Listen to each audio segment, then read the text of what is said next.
তো প্রমাণ করতেই হবে। আইনের দ্বারস্থ হয়েছে, আইন তো প্রমাণ চায়। তো এই মিথ্যাকে প্রমাণ করার জন্য এমনি করে একের পর মিথ্যা সাজাতে হবে। ভাই আমার, দোস্ত আমার, তাহলে একটা মিথ্যা এই 15 বছর ধরে যতগুলো মুভমেন্ট হয়েছে, প্রতিটা মুভমেন্ট, প্রতিটা ডাকে, প্রতিটা বার মিথ্যা কথা সাজাতে হয়েছে। কথা ঠিক না বল? তাহলে একটা মিথ্যা হাজার মিথ্যার জন্ম দেয়। তাই বিশ্ব নবী সরওয়ারে কায়নাত রাসূল পাক সাল্লাল্লাহু আলাইহি ওয়াসাল্লাম বললেন, হে আমার উম্মত উম্মতিরা, তাই আমি বিশ্ব নবী জানিয়ে দিলাম, তোমাদের আমলগুলো বরবাদ করার জন্য, তোমাদের আমলগুলো ধ্বংস করার জন্য যদি তোমাদের ভিতরে মিথ্যার মতন এমন একটা পাপ ঢুকে যায়, তোমাদের আমলগুলো ধ্বংস করে ফেলবে। মিথ্যা থেকে আমাদেরকে পরহেজ করতে হবে। ভাই আমার, দোস্ত আমার, চলুন আবার ওই জায়গায়। ওই সময় ঈসা নবী তিনি ভাবছেন, না না না, আমার রুটিটা পাওনা রুটিটা আমি পেলাম না, এটা কোনো বিষয় নয়, কিন্তু আমার উম্মত, আমার খাদেম আমার সাথী হয়ে তিনি যে মিথ্যা বলতে পারে, এটা তো হতে পারে না। হযরত নবী ঈসা আলাইহিস সালাম তাকে যে তার কাছ থেকে বার করে দেবেন, এটাও তো এইভাবে বার করতে পারেন না। নবী ঈসা আলাইহিস সালাতু ওয়াস সালাম তিনি কৌশল শুরু করবেন। কিছু রাস্তা চলে গেলেন, যাবার পথে রাস্তার মধ্যে এমন একটা জায়গায় রাস্তা শেষ হয়েছে। ওই জায়গার সামনে যেদিকে যাবেন ওই দিকটাতে একটা নদী পেয়ে গেলেন। এই নদীটা রাস্তা শেষ, নদী পারাপার হতে হবে, কিন্তু ওই নদী পারাপার হবার জন্য কোন নৌকা নাই, মাঝি নাই, কোন ব্যবস্থাপনা না হয়। এমন সময় নবী ঈসা আলাইহিস সালাতু ওয়াস সালাম খাদেমকে বললেন, খাদেম তোমার হাতটা আমার হাতের সাথে লাগাও। খাদেম হাতটা ধরলেন। হযরত নবী ঈসা আলাইহিস সালাতু ওয়াস সালাম আল্লাহ পাকের দরবারে দুটি হাত তুলে আরজু করলেন, ও আমার রব, ও আমার মালিক, আপনি আমাকে তৌফিক দেন যেন নদীর উপর দিয়ে আমি হেঁটে হেঁটে চলে যেতে পারি। ভাই আমার, দোস্ত আমার, খাদেমের হাতটা ধরে হযরত নবী ঈসা আলাইহিস সালাতু ওয়াস সালাম এমনি করে নদীর এপার থেকে ওপারে পানির উপরে দিয়ে হেঁটে চলে যায়। একটু জোরে হয় না? হে তরুণ বন্ধুরা, হে যুবকেরা, হে আমার মুরব্বিয়ানেরা, নবী ঈসা আলাইহিস সালাতু ওয়াস সালাম যখন নদী পারাপার হয়ে গেলেন, ওই সময় উম্মতকে ডেকে বললেন, খাদেমকে ডেকে বললেন, বাবা খাদেম একবার বলো, এই যে নদীর মাঝখান দিয়ে আমরা দুইজনে হেঁটে হেঁটে এলাম, এই হাঁটার জন্য তৌফিক আমাকে কে দিয়েছেন? এটা কিভাবে সম্ভব হলো? ওই সময় খাদেম বললেন, হে নবী ঈসা আলাইহিস সালাম, রব্বুল আলামিন আল্লাহ পাক, আল্লাহ তাআলা আপনি একজন পয়গম্বর, আপনার ওসিলায়, আপনার ইচ্ছায় মহান আল্লাহ তৌফিক দিয়েছেন, তাই আমরা দুইজন পানির উপর দিয়ে হেঁটে এসেছি। আমাদের সময় নবী ঈসা আলাইহিস সালাম বলেন, হে আমার খাদেম, যে আল্লাহ পাক, আল্লাহ তাআলা যার শক্তি হলো এত মহান, যিনি পানির উপর দিয়ে তোমাকে আমাকে হাঁটিয়ে হাঁটিয়ে এমনি করে নদীর ওপারে আমাদেরকে পার করিয়েছেন, এবার বলো সেই আল্লাহ হলেন আমাদের রব, সেই আল্লাহ হলেন আমাদের স্রষ্টা, সেই আল্লাহর উপরে কি করে বলো এই আগের রুটিটার ব্যাপার, যে রুটিটা আমি রাতে বলেছিলাম, এই রুটির আসল ঘটনাটা একবার বলো। যে আল্লাহ আমাদেরকে পার করেছেন, সেই আল্লাহর ভয়ে, সেই আল্লাহর ডরে তুমি বলো। তখন নবী ঈসা আলাইহিস সালামকে ডেকে বললেন, ও জামানার নবী ঈসা আলাইহিস সালাম, না না না, বিষয়টা আপনি আমাকে বারবার বলবেন না, ও ব্যাপারটা আসলে আমি বুঝতে পারছি না, রুটিটা কি করে ফেলেছি আমি। আবার মিথ্যা। নবী ঈসা আলাইহিস সালাম আবার ওকে নিয়ে হাঁটছেন। কিছু রাস্তা যাবার পরে, ভাই আমার, দোস্ত আমার, আমি বলতে চেয়েছিলাম লোভ, লোভ, লোভ, আমি ভুলে যাইনি। নবী ঈসা আলাইহিস সালাম আরে কিছুটা রাস্তা এগিয়ে গেলেন। কিছুটা রাস্তা এগিয়ে যাবার পরে কথায় কথায় কথায় কথায় সব বিষয় ভুলে গেল। এমন একটা সময় নবী ঈসা আলাইহিস সালাম একটা জায়গায় কিছু কাদামাটি দেখলেন। এই কাদামাটির দিকে নবী ঈসা আলাইহিস সালাম এগিয়ে গেলেন। কিছুটা কাদামাটি নবী ঈসা আলাইহিস সালাম হাতের মধ্যে নিয়ে গোলাকার করলেন। একটা বড় কাদামাটির দলা গোলাকার একটা বল বানালেন। হে তরুণ বন্ধুরা, নবী ঈসা আলাইহিস সালাতু ওয়াস সালাম আল্লাহর কাছে মনে মনে কাঁদলেন, হে আমার রব, হে আমার খালিক, হে আমার মালিক, সব কিছু আপনি করতে পারেন, আমি আমার এই খাদেমকে পরীক্ষা করতে চাই। আল্লাহ আপনি এই মাটি কাদার বলটাকে আপনি স্বর্ণে পরিণত করে দেন, এটাকে সোনা বানিয়ে দেন। হযরত নবী ঈসা আলাইহিস সালাম আল্লাহর কাছে কাঁদল, আল্লাহর কাছে চাইল। হযরত নবী ঈসা আলাইহিস সালামের হাতের ওই মাটি কাদা বলটা স্বর্ণ বেড়ে গেছে। জোরে হয় না? নবীদেরকে কি স্পেশাল পাওয়ার দিয়েছেন আল্লাহ। হে তরুণ বন্ধুরা, হে যুবকেরা, হে আমার মুরব্বিয়েরা, হযরত নবী ঈসা আলাইহিস সালাতু ওয়াস সালাম বলটাকে এবার হাত থেকে বার করলেন। খাদেমের চোখ দুটো দাঁড়িয়ে গেল, হায় রে, মাটি কাদার দলাটা ঈসা নবীর হাতে স্বর্ণ। ওই সময় খাদেম স্বর্ণের দিকে তার চোখের লোভ পড়ে গেছে। ভাই আমার, দোস্ত আমার, ওই সময় ঈসা নবী বলছেন, হে খাদেম, তোমার সামনে থেকে আমি মাটি কাদা তুলেছি, আর সেই মাটি কাদাটা মহান আল্লাহ পাক, আল্লাহ তাআলা তিনি তৌফিক দিয়েছেন। আল্লাহ পাকের অশেষ গোপন হিকমতে তিনি আমার এই মাটি কাদার ঢেলাটাকে স্বর্ণে পরিণত করে দিয়েছে। হে বাবা, ছেলে বলো, এটা মহান আল্লাহ কর্তৃক হয়েছে, এটা কি তুমি মানো? যুবক বলল, যে হুজুর, আমি আপনার উম্মত, আমি আপনার খাদেম, নিশ্চিত এর প্রতি আমার ইয়াকিনের প্রতি বিশ্বাস যথাযথ রয়েছে। তবে তুমি কি বলবে? সেই স্রষ্টা, সেই আল্লাহ পাকের উপরে ইয়াকিনী বিশ্বাস রেখে তুমি কি বলবে এই রুটির কথা? আবার নবী সাল্লাল্লাহু আলাইহি ওয়াসাল্লাম বললেন, নবী সাল্লাল্লাহু আলাইহি ওয়াসাল্লামকে সত্যবাদী বানাতে চান, এইজন্য বারবার নবী মিথ্যার কখনো মিথ্যাকে সাপোর্ট করবেন না, বিদায় নবী সাল্লাল্লাহু আলাইহি ওয়াসাল্লাম বারবার তার কাছে কৌশলে কৌশলে তাকে পরিবর্তন করানোর রাস্তা খুঁজছেন। কিন্তু ও খাদেম বিরাট চালাক। খাদেম বলছে, আলিয়া নবী সাল্লাল্লাহু আলাইহি ওয়াসাল্লাম, আমি সেই আল্লাহর প্রতি বিশ্বাস করে বলছি, ও ব্যাপারটা আমার ঠিক মনে নাই, কি ঘটনা ঘটিয়ে গিয়েছে, কোথায় পড়ে গেছে, বা আমি ওখান থেকে তুলিনি, কি হয়েছে আমি বুঝতে পারছি না। হে তরুণ বন্ধুরা, এই যুবকেরা, কে আমার মুরব্বিয়েরা, এবারে জামানার নবী ঈসা আলাইহিস সালাম ওই সময় তিনি বললেন কি, ওই স্বর্ণটাকে হাত দিয়ে তিনি তিনটে টুকরোয় ভাগ করলেন, তিনটা ভাগ করলেন, তিনটে হিস্সা করলেন। তিনটা হিস্সা করে এবার নবী ঈসা আলাইহিস সালাম বলছে, হে আমার খাদেম, হে আমার সাথী, আল্লাহ যখন এই মাটি কাদাটাকে স্বর্ণ বানিয়ে দিয়েছেন, এই মাটি কাদার স্বর্ণটা নিয়ে এবার আমরা আরো সুন্দর সুন্দর ভাবে আমাদের জীবনটা গুজরাবো। এই স্বর্ণ দ্বারা আমরা দুনিয়াতে উপকৃত হব। যদি এই স্বর্ণটা আমি পেয়েছি, এই স্বর্ণটা তিনটা ভাগে ভাগ করেছি, তিনটে হিস্সা করেছি। একটা ভাগ হলো আমি নবী ঈসা আলাইহিস সালাম আমার, আর একটা হিস্সা হলো বাবা তোমার, আর একটা হিস্সা হলো আমাদের যে ওই রুটিটা যিনি খেয়েছেন তার। হে যুবক শোনো, যদিও তার আমি চিনি না, তাকে আমি দেখি না, নিশ্চয়ই যদি কোনোদিন আল্লাহ আমাকে মোলাকাত করিয়ে দেন, তার যদি কোনোদিন তার সাথে আমার সাক্ষাৎ হয়ে যায়, এই হিস্সাটা আমি তাকেই দেব। কারণ ওই রুটিটা সম্পর্কে আমার একটা চিন্তা ভাবনা আছে না, সেই চিন্তাতে বলি, যিনি একটা পেয়েছেন তার জন্য একটা, যিনি দুটো খেয়েছেন তার জন্য দুটা।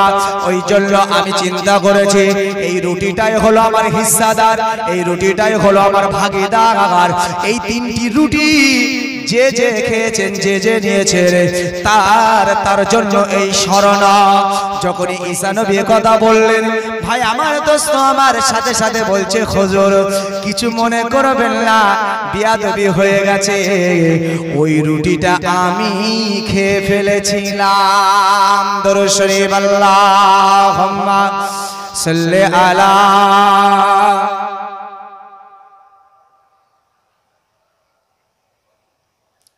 ওয়ালা আলি সাইয়্যিদিনা। নবীর রওজা শরীফ দেখে মন ভরে না, দিদার দাও গো শাহে মদিনা দিদার দাও গো শাহে মদিনা আরশের মেহমান করেছেন আল্লাহ কত শান কত মান মোর কামলিওয়ালা ও গো মদিনাওয়ালা কর করুণা দিদার দাও গো শাহে মদিনা দিদার দাও গো শাহে মদিনা আল্লাহুম্মা সাল্লি আলা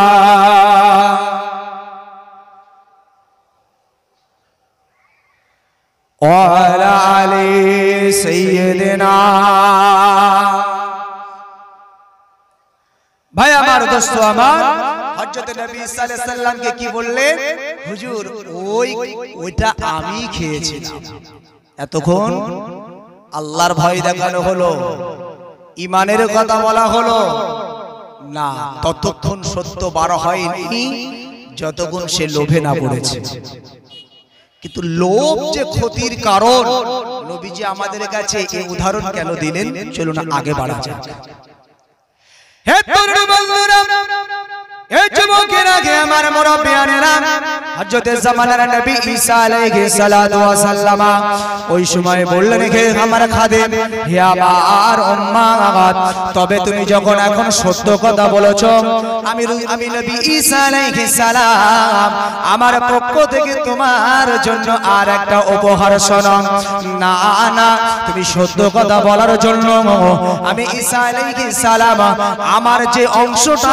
আমার যে হিস্সা আমার যে ভাগটা আমি খুশিতে তোমাকে দিয়ে দিলাম তাহলে কতটা তিনটে হিস্সা তিনটে ভাগই সব খাদেমের তবে শোনো খাদেম আমি তোমাকে আর এই সফরের সঙ্গী বানাবো না হে আমার খাদেম তুমি এখান থেকে ফিরে যাও আর আমি তোমাকে আমার সফর সঙ্গী হিসাবে রাখতে পারি না একজন মিথ্যাবাদীকে একজন নবী খাদেম হিসাবে রাখতে পারে না যাও বেরিয়ে যাও হে তরুণ বন্ধুরা জামানার নবী সাল্লাল্লাহু আলাইহি ওয়াসাল্লাম নবী চলে গেলেন সফরে সফর থেকে যখন ফিরছিলেন রাস্তার প্রতিমধ্যে নবী সাল্লাল্লাহু সাল্লাম আসার পরে দেখতে পান নবী সাল্লাল্লাহু সাল্লামের সাথে যে সমস্ত তার উম্মাদিরা তার সফর সঙ্গী ছিল তারাও দেখেন এমত সময়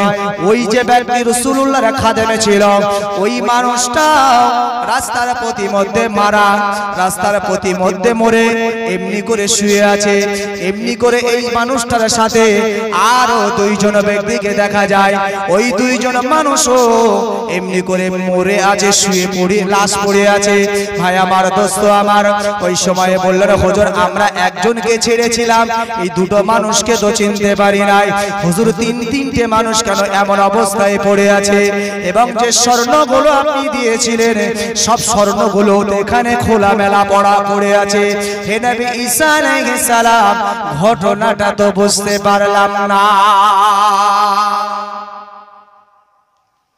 জামানার নবী সাল্লাল্লাহু আলাইহি সাল্লাম বলেন ও আমার উম্মতিরা মহান আল্লাহ পাক আল্লাহ তাআলা আমি হলাম পয়গম্বর আমি হলাম আল্লাহ পাকের নবী আমার কাছে মহান আল্লাহ পাকের পক্ষ থেকে দূত আসে আল্লাহর মালায়েকা ফেরেশতা হযরত জিবরিল আমিন আলাইহিস সালাম আসেন হযরত নবী জিবরাইল আলাইহিস সালাম আমি ঈসা নবীকে আমাকে শুনিয়েছে শোনো যখন আমার এই উম্মত আমার এই খাদেম যখন এই স্বর্ণগুলো নিয়ে এই গভীর জঙ্গলের মধ্যে দিয়ে ফিরছিল এমত সময় রাস্তার প্রতিমধ্যে দুইজন ডাকাত দলের সাথে দেখা হয়েছিল এই দুইজন ডাকাত আমার এই খাদেমকে ধরেছিল ধরার পরে বললো বলো তোমার কাছে কি আছে বার করো তাড়াতাড়ি বার করো নচেৎ তোমাকে আমরা মার্ডার করে ফেলবো ওই সময় হে আমার উম্মতেরা শোনো আমাদের খাদেম বলেছিল না না ভাই আপনারা আমাকে মারবেন না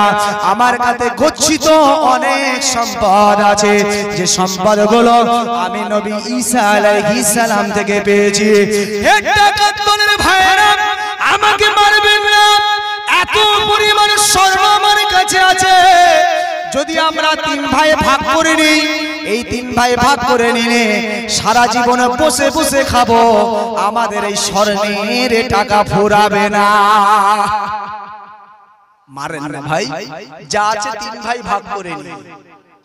আমার উম্মত উম্মতিরা যখন এই কথা তিনি বললেন, বলার পরে সবাই সহমত পোষণ করলো। ঠিক আছে, স্বর্ণ কতটা দেখাও।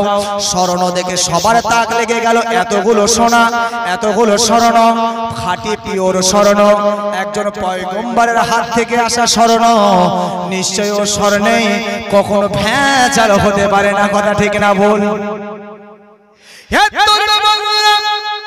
এই 3 জনের ডাকাত সম্পর্কে নবী ঈসা আলাইহিস সালাম বর্ণনা দেন। ওই সময়ে 3 জনের ভিতরে আলোচনা হলো, তাহলে আর ডাকাত করার ডাকাতি করার আজ দরকার নাই, আর এদিক ওদিকে দৌড়াদৌড়ি করার দরকার নাই। পেটেও বড় ক্ষুধা, তবে এক কাজ করো, পকেটে যা পয়সা আছে তাড়াতাড়ি খাবার কিছু আনো। যে একা ছিল নবীর, যেটা নবী সাল্লাল্লাহু আলাইহি ওয়াসাল্লামের খাদেম ছিল, তিনি বলছে ভাই আমি কিন্তু খাবার আনতে যাব, কারণ আপনারা 2 জন ডাকাত দল ভাই, এই স্বর্ণ আপনাদের কাছে রেখে আমারও কিন্তু ভাই ঠিকঠাক বিশ্বাস হচ্ছে না, তো আপনাদের মধ্যে একজন পাঠান, সে তো আমাকে পাহারা দিতে পারবে। আপনারা 2 জনের মধ্যে একজন যান, একজন আমার সাথে থাকেন, তাহলে আমি তো পালাতে পারছি না, তিনি খাবার আনুন। তাহলে ঠিক আছে ভাই আমার, দোস্ত আমার, 3 জনের সিদ্ধান্ত হলো না না না না, আমরা 3 জনের মধ্যে এমনি করে যে 2 জন ডাকাত দল ছিল তাদের মধ্যে থেকে একজন খাবার আনতে যাবে, আর 2 জন এখানে বসে পাহারা দেবে। ভাই আমার, দোস্ত আমার, একজন খাবার আনতে চলে গেল। যে খাবার আনতে যাচ্ছে সে মনে মনে ভাবছে আমার খাবার আনার সুযোগ হয়েছে, এই ফাঁকে আমার একটা বুদ্ধিমাত্রার পরিচয় দিয়ে, না না না না, আমি অমন ধনী নয়, আমি পুরোপুরি ধনী হতে চাই। ওই স্বর্ণের 3টা হিস্সা এটা আমার পছন্দ নয়, ওই স্বর্ণ পুরোটা আমার চাই। যে দোকানে যাচ্ছে বলছে ওই স্বর্ণটা পুরোটা আমার চাই, আমি হিস্সা ভাগ দেব। হে সোনা মানিকেরা, হে যুবকেরা, হে আমার মুরব্বিয়ানেরা, ওই সময়ে দোকানে যিনি যাচ্ছেন মনে মনে ভাবছেন এই সোনা আমার সব চাই, তার জন্য যা আমাকে করা দরকার সেটাই আমি করব, অসুবিধা নাই। ভাই আমার, দোস্ত আমার, দোকান থেকে খাবার নিল, দোকান থেকে খাবার নেবার পরে আর এক দোকান থেকে কিছু বিষ নিল, খাবারের ভিতরে বিষ মাখানো হলো। এই বিষ মাখানো খাবার যখনই খাবে ওরা 2 জন চিৎপাতাং হয়ে পড়বে, আর সব সোনাগুলো আমার হয়ে যাবে। এদের চিন্তা যে খাবার আনতে গেছে ডাকাতদের মধ্যে একজন।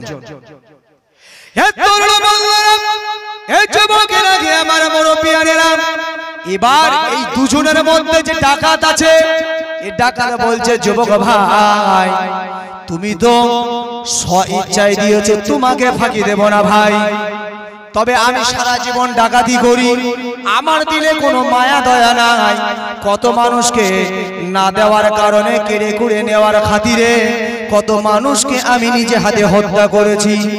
হে আমার ভাই, আমরা 2 জন মিলে এক চিন্তা করে নিই। বলে কি চিন্তা বলো ভাই? বলছে যখনই ওই যুবক আসবে, আমার ওই বন্ধুটা আসবে, আমরা 2 জন মিলে সাথে সাথে অ্যাটাক করব, অ্যাটাক করে ওকে মেরে ফেলবো। ওই স্বর্ণের ভাগ ওকে দেব না, ওই ভাগটা আবার আমরা 2 জন ভাই ভাগ করে নেব। প্ল্যান চলছে, ও বিষ আনতে গেছে আর ওকে মারার প্ল্যান চলছে এইদিকে। বলছে ও যখনই আসবে ভাই তোমাকে আমি বেঈমানি করব না তোমার সাথে, কারণ স্বর্ণটা তোমার, কিছুটা তোমার পাওয়া তো দরকার, তো তোমার সাথে বেঈমানি করব না, তোমার ওসিলায় আমি তো পাচ্ছি, তো তোমার আর আমার ঠিক আছে, ওর দেওয়া আমি মেনে নিতে পারছি না। হে সোনা মানিকেরা, জওয়ানেরা, হে আমার যুবকেরা, হে আমার মুরব্বিয়ানেরা, এমন সময় চিন্তা ভাবনা করলো, এদের সিদ্ধান্ত তৈরি হয়ে গেল। ওইদিকে ও যুবক খাবারে বিষ মাখিয়ে নিয়ে চলে এলো, আসার সাথে সাথে এই 2 জন মিলে অ্যাটাক করলো, তাকে মারতে মারতে মারতে মারতে একটা সময় তাকে মেরেই ফেললো। খুন হয়ে গেল। ওই সময় তারা দুইজন বেঁচে রয়েছে। বলছে ভাই চিন্তার নাই, এবার আমাদের সোনার অংশটা বেড়ে গেল, টেনশন নাই। আগে ওরিয়ানা খাবার দুই ভাই পা নাচাতে নাচাতে খায়, খাবার পরে দুজনা সমান ভাগ করে ঘরে ফিরে যায়। হে তরুণ বন্ধুরা, হে যুবকেরা, হে আমার মুরব্বিয়ারা, লোভ, এই লোভ রাসূল বলেছে লোভ ধ্বংসের পথে নিয়ে যায়। ভাই আমার দোস্ত আমার তার জ্বলন্ত প্রমাণ বিশ্বনবী আমাদের সম্মুখে বনি ইসরাইল গোত্রের নবীর কথা তুলে ধরলেন। ভাই আমার দোস্ত আমার, ওই সময়ে এই দুইজন এবার ওই বিষ মাখানো খাবার ওই দুই ভাই পায়ের উপরে পাটা রেখে নাচাতে নাচাতে খেতে শুরু করলো। খেতে খেতে ভাই আমার দোস্ত আমার বিষের বিষক্রিয়া শুরু হলো, শরীরের ভিতরে ঝাঁকুনি শুরু হয়ে গেল। আস্তে আস্তে বিষের বিষক্রিয়ায় দুইজন মাটিতে লটিয়ে পড়ল। নবী ঈসা আলাইহিস সালাম বললেন, হে আমার উম্মতেরা শোনো, মহান আল্লাহ পাক আল্লাহ তাআলা আমাকে আল্লাহর জিবরাইল ফেরেশতা দ্বারা এই খবরটা আমি নবী ঈসা আলাইহিস সালাম আমাকে জানিয়েছে।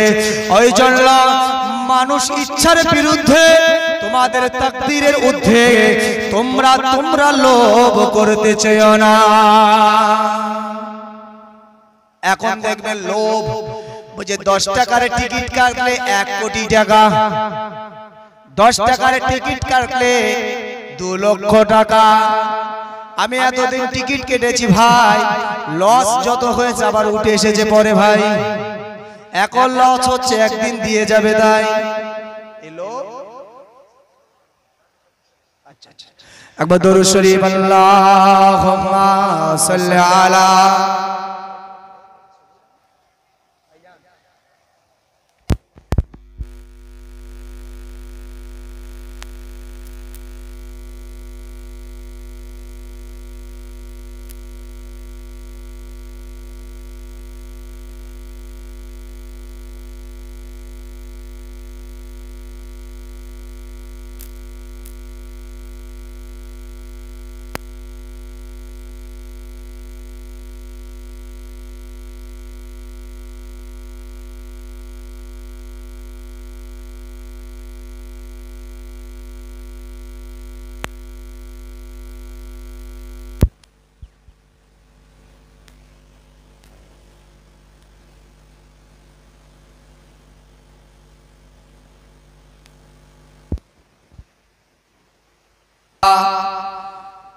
মাওলানা মুহাম্মদ। জন্ম আমার নবীর যুগে হলে কেমন হতো, জন্ম আমার নবীর যুগে হলে কেমন হতো, দুনয়নে রাসূল পাক দেখলে কেমন হতো, জন্ম আমার নবীর যুগে হলে কেমন হতো। আল্লাহুম্মা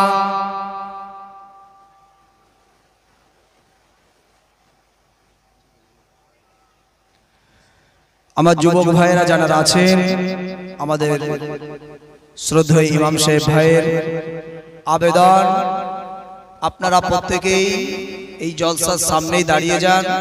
আমাদের জনাব ভাইজান হুজুর কিবলা তিনি আমাদের হাবড়ার কাছাকাছি চলে এসেছেন, তাকে স্বাগতম ওয়েলকাম জানানোর জন্য আপনারা যে সুন্দর পরিবেশে আনতে চান, আপনাদের সেই ব্যবস্থাপনা ইমাম সাহেব চাইছেন।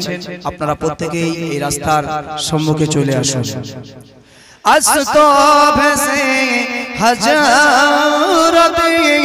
বিলালের মধুর আজান, যে আজানে ছিল এত প্রেম মুগ্ধ রহমান,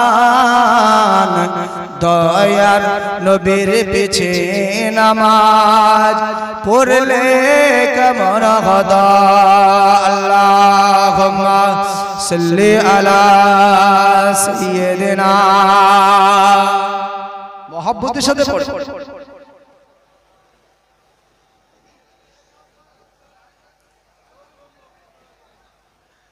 ভাই আমার দোস্ত আমার, যে কথা আমি আপনাকে বলছিলাম, তো লোভ হলো এমন একটা মারাত্মক বিষয় যে লোভের কারণে মহান আল্লাহ পাক এমন কিছু পরীক্ষা, এমন কিছু ঘটনা, এমন কিছু ইতিহাস আমাদের সম্মুখে রেখে গেছে। ভাই আমার দোস্ত আমার, আমরা লোভের কারণে পৃথিবীতে কত অপরাধ, কত অন্যায় করছি। আজ আমরা আমাদের চাকরির জন্য আমরা, ভাই আমার দোস্ত আমার, ভুল বুঝবেন না, আমি জাস্ট একটা বিষয় আমার কাছে খুব পরিচিত, তাই আমি বলছি। আমি অনেকের সাথে বিষয়ে পরিচিত হয়েছি। ভাই, আপনার নামের আগে মোহাম্মদ নেই কেন প্রশ্ন করলে বলছে, ভাই এটা ভারতবর্ষ, এই ভারতবর্ষে মোহাম্মদ নাম থাকলে নাকি চাকরি হয় না, কারণ ওই না মোহাম্মদ নাম থাকলেই বোঝা যায় সে মুসলমান। ভুল কথা, ভুল কথা। সরকার আপনার বায়োডাটা জানবে না, আপনার চাকরি দিয়ে দেবে, এটা হতে পারে? কখনোই নয়। ভাই আমার দোস্ত আমার, আপনি যান অন্য রাজ্যে, আপনি হাজারো দেখতে পাবেন সব এমডি, সব এমডি, সব এমডি। তাহলে আমাদের চিন্তা কি দেখুন, বলছে চাকরির সমস্যা হবে তাই আমরা এমডি দিই না, চাকরির সমস্যা হবে তাই মোহাম্মদ আমরা দিই না। ভাই আমার দোস্ত আমার, চাকরির লোভ, দুনিয়াদারি, এই দুনিয়াদারিত্ব আমাদের থেকে ভাই আমার যতদিন না খুঁজবে ততদিন পর্যন্ত আমরা ঠিক লোভ থেকে কন্ট্রোল হতে পারবো না। আমাদেরকে এই দুনিয়া থেকে আখিরাতমুখী হতে হবে। বিশ্ব নবী সরওয়ারে কায়নাত রাসূল পাক সাল্লাল্লাহু আলাইহি ওয়াসাল্লাম যে দ্বীন, যে ইসলাম আমাদের কাছে পৌঁছে দিয়েছে, সেই দ্বীন এবং ইসলামের প্রতি আমাদেরকে ধাবিত হতে হবে। সব কিছুকে উপেক্ষা করে আমরা আমাদের ঈমানের উপরে, আল্লাহর উপরে বিশ্বাসের উপরে, আল্লাহ এবং আল্লাহর রাসূলের বিশ্বাসের উপরে, পৃথিবীতে আর কোন স্রষ্টা, আর কোন মালিক, আর কোন খালিক নাই। সেই স্রষ্টার দেওয়া দ্বীন, যে সেই স্রষ্টার দেওয়া ইসলাম, সেই স্রষ্টার মনোনীত ধর্ম হলো এই দ্বীন। এই দ্বীনে, এই দ্বীন, এই ইসলামের মধ্যে যে রকম, যে পদ্ধতি, যে সিস্টেম আমাদের জন্য এসেছে, সেগুলি আমাদেরকে মান্যতা দেওয়া, তবেই না আপনি একজন পূর্ণভাবে আল্লাহওয়ালা, পূর্ণ ঈমানদার বলে বিবেচিত হবেন। আমরা মুসলমান ঘরে জন্ম নিয়েছি। ভাই আমার দোস্ত আমার, আমি আপনাকে বলবো, ঈমানদার আর মুসলমান দুটো এক জিনিস নয়। আমরা মুসলমান বলে সবাই দাবি করি, আর কোরআন বলে না মুসলমান সবাই নয়। ঈমানদার সবাই হতে পারি, যারা আল্লাহ বিশ্বাসী তারা সবাই আমরা ঈমানদার, কিন্তু মুসলমান আমরা কিন্তু সবাই নয়। আমার কথা নয়, কোরআন বলেছে।